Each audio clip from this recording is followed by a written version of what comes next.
T-minus 10, 9, 8, 7, 6, 4, 3, 2, 1, and liftoff!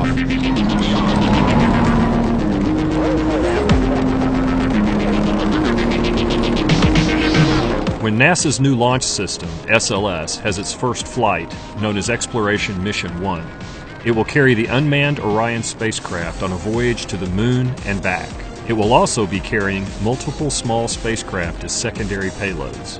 SLS is the largest and most powerful American rocket since the Saturn V, and will eventually send humans farther into space than ever before.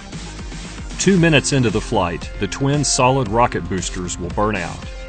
About 10 minutes after the Orion and its service module escape the pull of Earth's gravity, the two will disconnect and Orion will proceed toward the Moon. On the SLS second stage, housed within the multi-stage adapter, are multiple small spacecraft known as CubeSats. CubeSats are about the size of a large shoebox and weigh less than 30 pounds each. SLS is carrying these CubeSats piggyback, which will give them a low-cost ride into deep space. Once Orion is a safe distance away, the small payloads will begin to be deployed.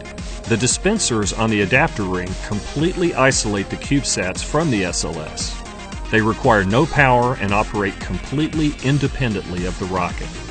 One of these CubeSats is called Near-Earth Asteroid Scout, or NEA Scout, and it will demonstrate a new capability for exploration: low-cost reconnaissance of asteroids. Asteroids to which we may one day send human explorers. Shortly after the NEA Scout CubeSat is ejected from the SLS, solar panels will deploy to provide the spacecraft with power. Next will be unfurled an 85 square meter solar sail. The sail, the length of a school bus, reflects sunlight and is the spacecraft's propulsion system.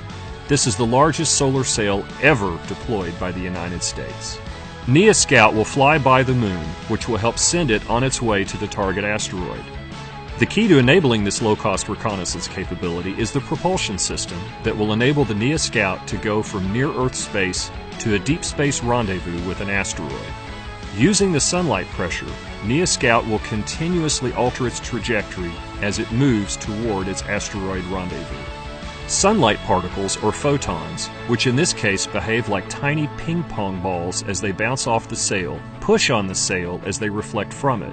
And since the sun is always shining, the thrust is continuous. However, it is very small, on the order of an ounce of force per football field of area.